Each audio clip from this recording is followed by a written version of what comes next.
暑假回家的第一天，哥嫂邀请我去她家团聚，哪知到了她家，却只有不到2岁的小侄子和一堆家务等着我。我打电话向他们抗议，他们却语气得意，小黎呀，这是我们给你的一个惊喜，让你锻炼一下带孩子，以后找对象更有优势。哥嫂居然这么无耻，把我骗来照顾一个还没断奶的孩子，自己却去度假了。好吧，既然如此，我也在这个屋子里给哥哥留点惊喜吧。小黎呀，哥哥给你留下的惊喜你还满意吗？我哥在电话里面显得异常兴奋，好似真的给我留下了什么宝贝。你们赶紧回来吧，我不会带孩子，1个小时以后你们不回来，我也直接走了。哥嫂看着都是正常人，但他们的无耻行径却远近闻名。怀孕的时候，哥嫂觉得无聊，大着肚子去游乐园玩，游乐园的工作人员为了嫂子的安危着想，不让她玩海盗船、极速飞车这样的项目，他们倒好，缠的工作人员不让走，还说工作人员歧视孕妇，最后是游乐园承诺赔钱，他们才肯罢休。后来小侄子出生，家里长辈们都准备了大大的红包，但哥哥嫂子还是不开心，他们在网上看到有钱人家的孩子有精子仪器，便要求家里的长辈必须送来精子仪器才可以见孩子。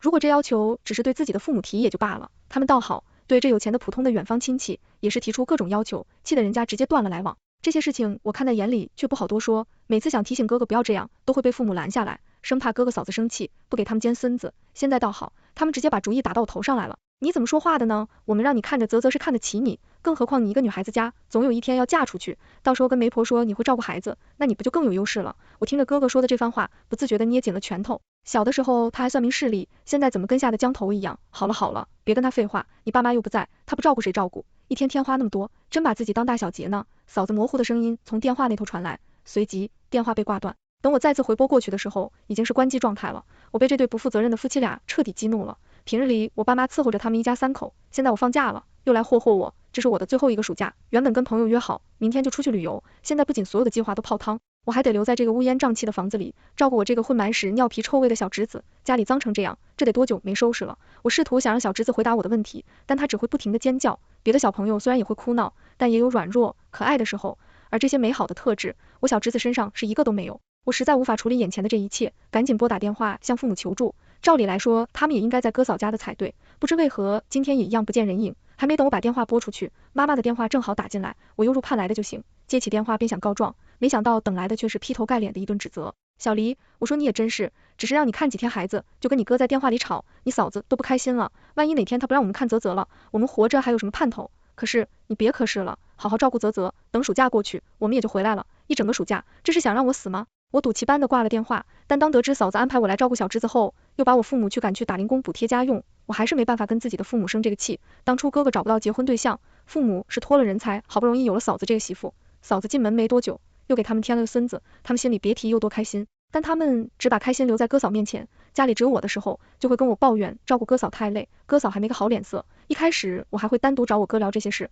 但我爸妈每次都被刺我，时间久了，我便也学会了闭嘴。但现在哥嫂吩咐人，居然吩咐到我头上来，这怎么能忍？面对他们夫妻，我向来只有受气的粉，如果在这件事上我还要默默承受，将来说不准还有多少破烂的事等着我呢。我给自己收拾了个沙发位，直接给我的旅游搭子打去了电话，喂，暑假旅游泡汤，但我有个补偿方案，你要来不？等知道我哥嫂家的时候，我已经把最大的错误打扫了出来。在我哥嫂回来之前，我们可以一直窝在这个房间，想干什么干什么，想吃什么吃什么。我们的旅行主打一个换地方睡觉，现在能免费来我哥嫂家睡觉，还吃喝全免，不要太开心好不好？真多吗？有生之年，我也能过上寄生虫般的生活了。侄子一脸喜悦，他来之前，我便开启了全屋空调。原本房子里一股怪味，现在开的空调舒服多了。虽然房子里乱得要死，但好在这房子风景好，视野好，房间还在宽敞。感谢当初我爸妈愿意为了哥嫂的高标准买房，要求买单，要不然这样好的房子，我只能花高价去酒店才能住到。不错呀，这里看出去，居然还是一线的江景。晚上我们就在这里烧烤，一定每次只有我跟芝芝讲了事情的经过，他很同情我的遭遇，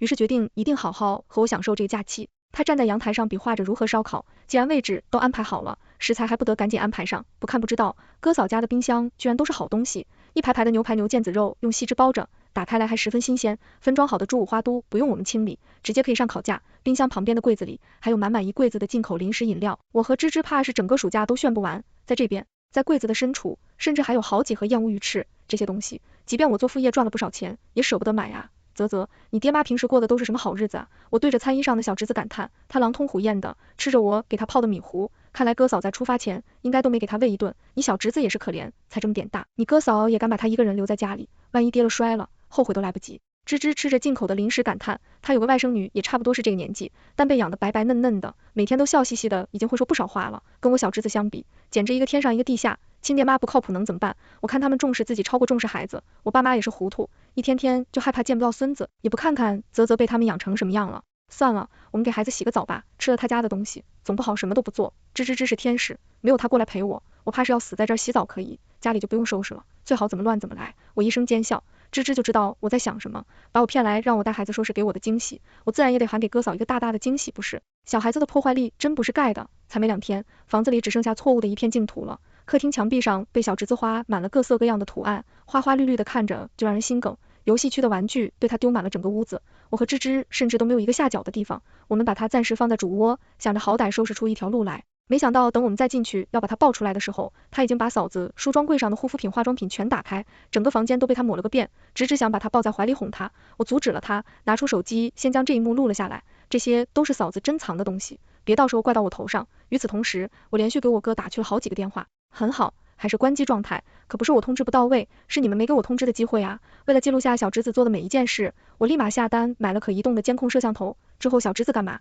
这个监控都可以跟他旁边记录下来，不用我特意用手机拍了。虽然一切都准备得很妥当，这只还是免不了替我担心。这样真的好吗？你哥嫂要是追究起来，终究责任还是会落到你头上，是他们做父母的，丢下孩子不管，怎么还能来怪罪帮他们照顾孩子的人呢？别担心，这次就算彻底翻脸，我也不能让步。在之后的几天，我们依旧过着宅家白吃白喝的幸福生活，小侄子在我和芝芝的照顾下，反而变得胖乎乎起来，偶尔露出笑脸，还是挺可爱的。但他搞起破坏来简直就是个魔鬼，不但把自己的口粮全倒了，还到处砸东西，把客厅电视砸出了一个大坑，幸好监控都记录下来了，不然真的很难相信一个小孩子能把家搞成这样。我就在小侄子搞破坏后，就给我哥打电话，原以为今天还是关机，没想到这次居然接通了。他们夫妻俩在外度假10来天，已经下了飞机，马上就要到家了。我赶紧让芝芝回家，这2人回来发起疯来，误伤了芝芝问题可就大了。芝芝刚走不久，哥嫂便到家了，果然房门刚被打开，还没见到嫂子人，就听到她划破天际的一声尖叫，啊，李可离，你是干什么吃的？我家都被你搞成什么样了？我没理会她，抱着小芝芝一脸疲惫的样子，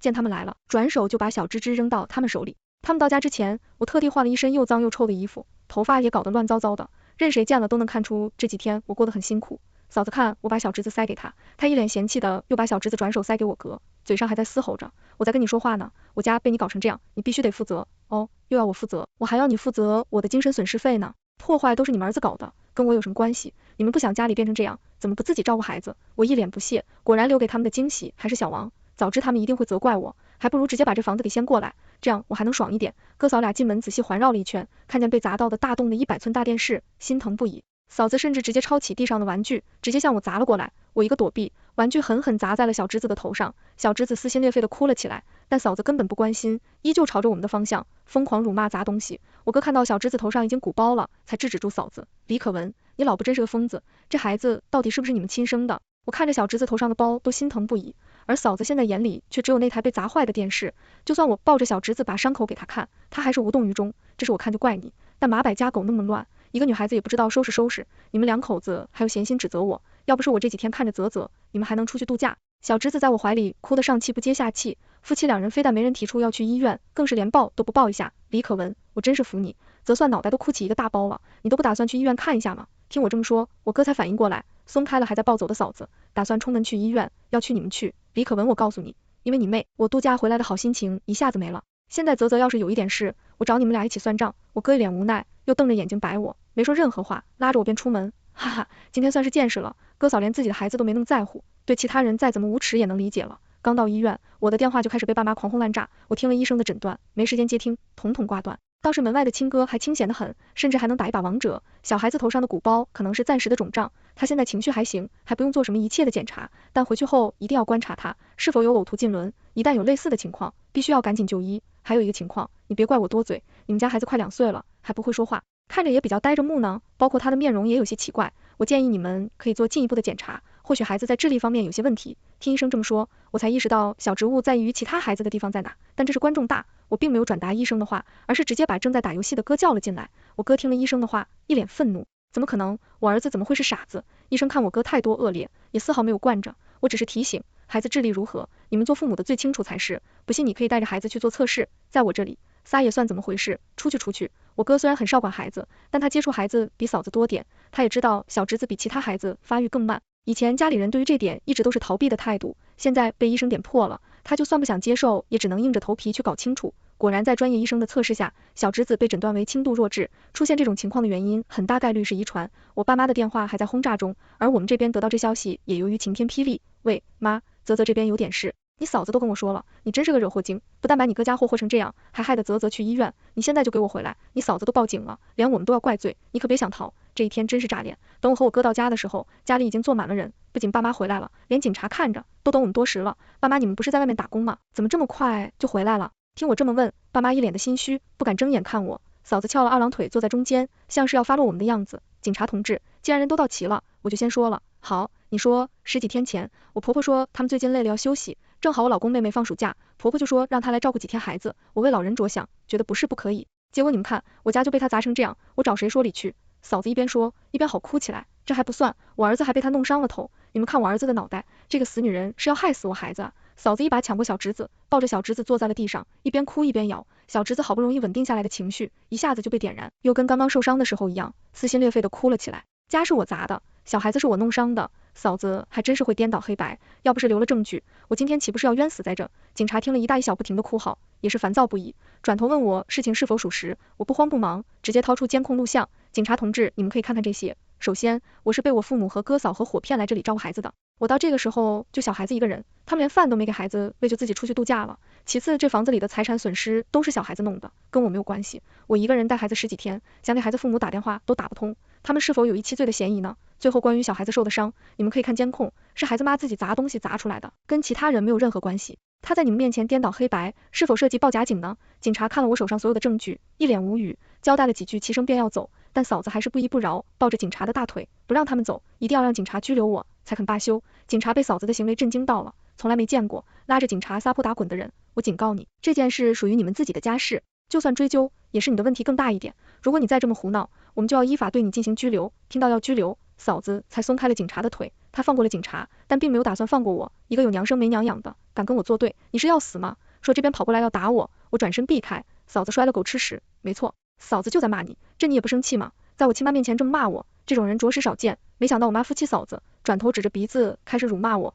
你嫂子说的不错，都是我把你给惯坏了。我没想到自己的父母会偏心至此，要不是他们欺骗我，被嫂子赶去打工了，我也不至于真的纵容小侄子，把家里搞得那么乱。算了，所以出去打工是假的，你们也知道照顾小孩子累，怎么还有脸让我一个人留在这里？当我被他们和侯红骗来照顾小侄子的时候，他们是否有想过一个人能应付得过来？要你照顾泽泽怎么了？这是你的义务。别说你还没嫁出去，就算真的结婚了，你的一切也都是你哥的。我以为偏心的父母只存在在网上，没想到活了20多年，这样的父母就在自己身边。我告诉你，今天你要是不赔偿你嫂子，你就别想再回去上学，你还不如马上出去打工。哈哈哈，既然做父母的都没有心，那就别怪我嘴上不把门了。爸妈，你们还不知道吧？泽泽是个弱智，你在说什么屁话？一直低着头不吭声了我爸，听到我说孙子的不好，立马狂怒不止。不信你们自己问我哥呀，他亲自带去检查的，鉴定书就在这呢，你们自己看。哈哈，你们没想到吧？千中万爱的孙子是个傻子，至于为什么是傻的，医生说了，是遗传，我们家没这个基因，至于遗传了谁的弱智基因，你们自己也能想明白吧？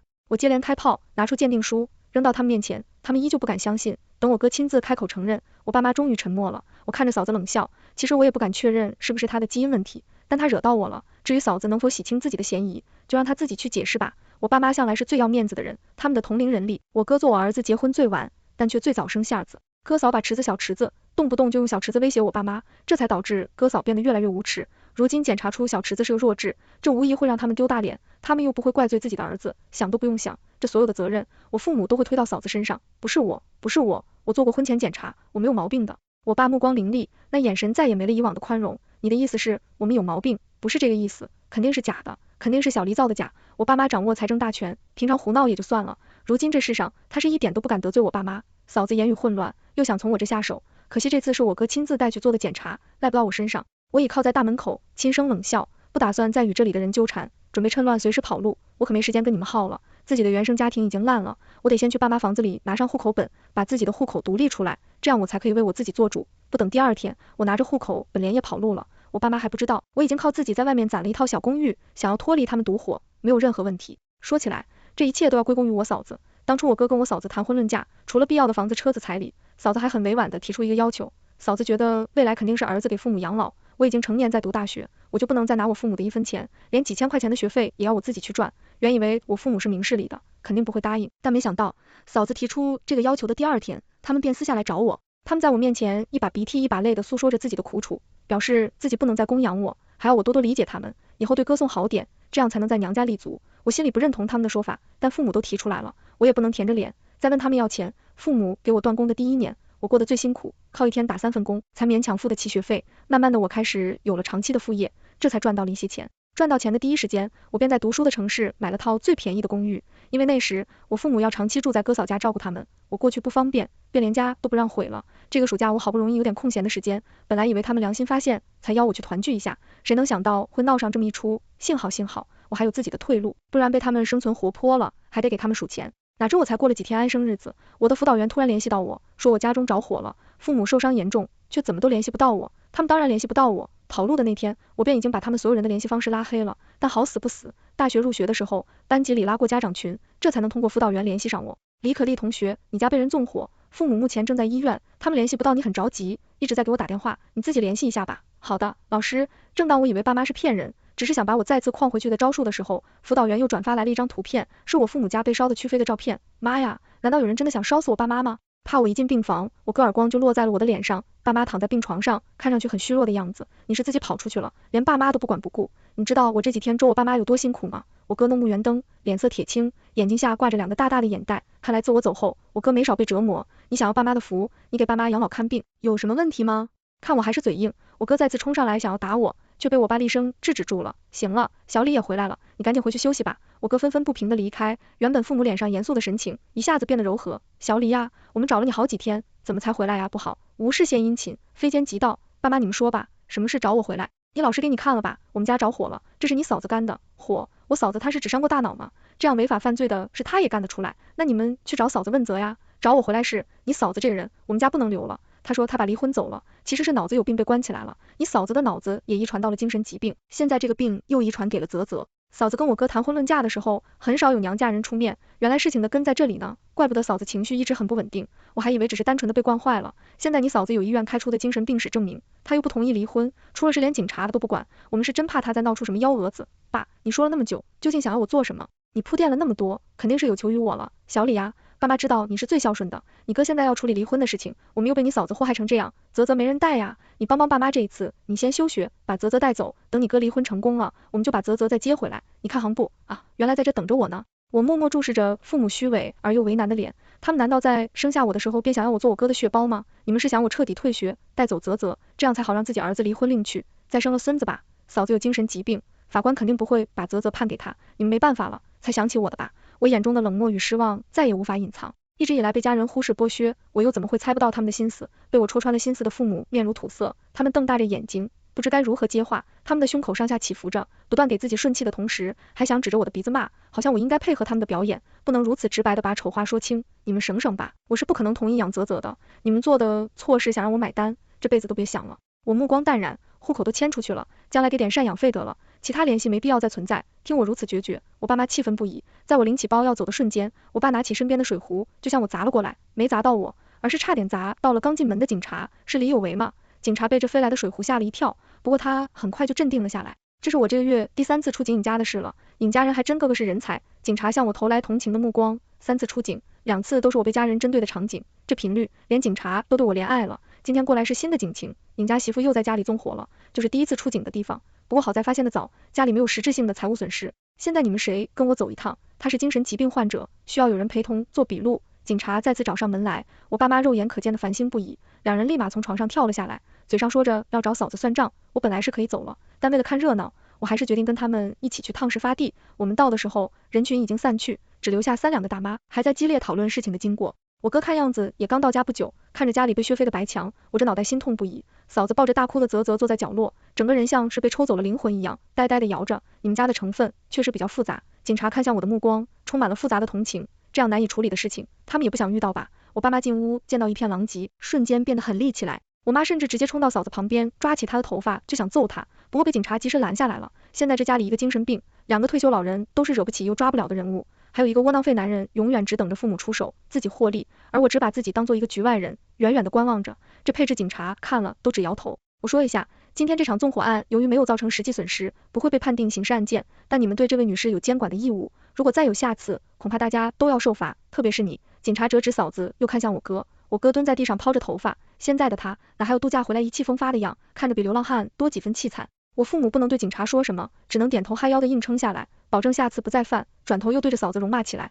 我们怎么这么倒霉，娶了你这么个丧门星，要死不死的，赶紧给我离婚回娘家去，3天2头就杀人放火，你就算真把我杀了，我们也要离婚。嫂子听了这话，原本呆呆的眼神一下子像淬了火一样，她朝着我妈冲去，给了我妈一击，我妈一下子没站稳，撞在了墙上，没人来得及制止，嫂子的手又向我爸挥了过去，狠狠一掌甩在了我爸脸上，警察间又闹起来了，才刚进电梯，又统统退了出来前来制止。突然，我哥不知从哪拔出一把小刀，竟然直接冲向嫂子，插进了嫂子的腹部。我要你死！我哥一声嘶吼，在场的所有人都被吓到了。警察看见有凶器，立马把我哥按在了地上，我哥还在不停的挣扎，嫂子则彻底倒了下来。很快，我哥被警察带走了，现在来了救护车，把嫂子送去了医院。原本已经安静下来的楼道再次热闹起来，刺伤了嫂子，我哥估计是保不住了。我爸妈也不再顾及他人的眼色，蹲在地上嚎啕大哭，可怜的泽泽也无人照看，坐在地上哭的嗓子都哑了。我该走了，再不走，祸水马上就要引到我身上来了。当天我又回到了自己的公寓，到家的时候，我家发生的事已经被当地媒体报道成新闻，成了近日来当地最炸裂的新闻。芝芝给我转发来媒体的头条新闻，询问我是否还好，我告诉他了完整的事情经过，他也给我透露了内部消息，我姐夫在警察局，他说你哥坐牢时逃不了了，你嫂子有精神疾病，又有个孩子，离婚是很难啊。我知道，让我爸妈养着吧，反正他们愿意，我已经逃出来了，他们的破事我是不想管了。3个月后，我已经开启了实习生涯，芝芝再次给我传来一手消息，我哥因为故意伤害罪，处于3年有期徒刑。我早就因为怕离婚了会没钱，还是不愿离婚，目前一直是我爸妈出钱养着，泽泽则被养在了我爸妈身边，他们每天都不愿带泽泽出门，没有这么长的社交，泽泽的病情看上去更加严重了一些。而我也在最近收到了来自我父母的律师函，他们要求我返还所有养育费，并且还需要我每个月支付1万元的养老费。我跟芝芝说起这件事的时候，她简直不敢相信，真有父母跟自己的女儿打擂台的，她叫我一定小心，千万别被父母知道我的住址，要不然还有的闹的。经过这一系列的时间，我感觉自己脱胎换骨了一遍，家庭中发生的任何糟心事都无法再影响我自己的成长之路。全文完结。